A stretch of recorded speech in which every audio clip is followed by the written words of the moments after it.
Ecodur has gypsum, which tends to settle. This is an older bucket that's been there a while, and I chose that because it's going to show that settling really well. So you can see when we get down to the bottom of that, we've got nice thick pieces, or thick patches of gypsum there.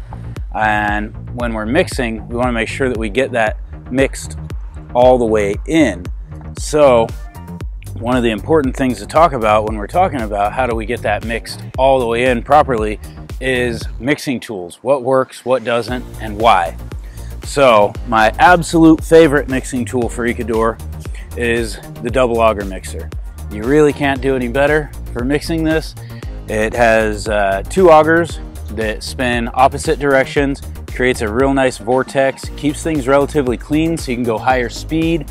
You can see how nice and flat these augers sit against the bottom of a bucket too, so they are scraping the bottom and they do a good job of getting the sides as you're mixing. So this is absolutely my #1 recommendation.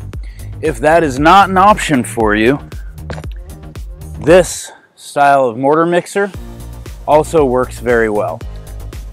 Do use it on a corded drill, never a cordless drill. You really just, there aren't cordless drills that have enough power to mix through the settled gypsum. The reason I like this one, same thing, you can see it's a nice flat, gets all the way to the bottom, very tight rounds, or tight corners.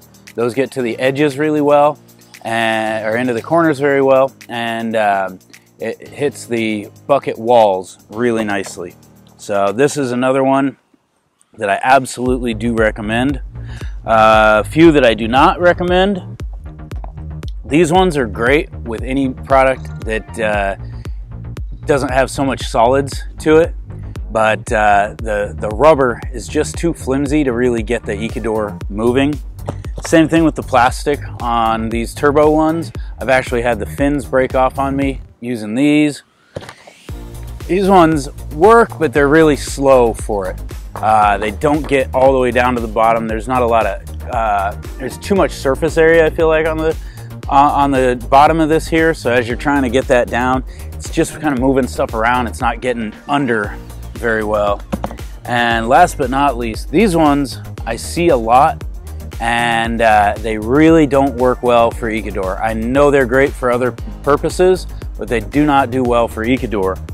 You can see that big knob on there really doesn't allow anything getting down to the bottom to get the gypsum off of the bottom. And remember, you got two different viscosities going on in Ecodur. You've got the oil on top and the gypsum on the bottom.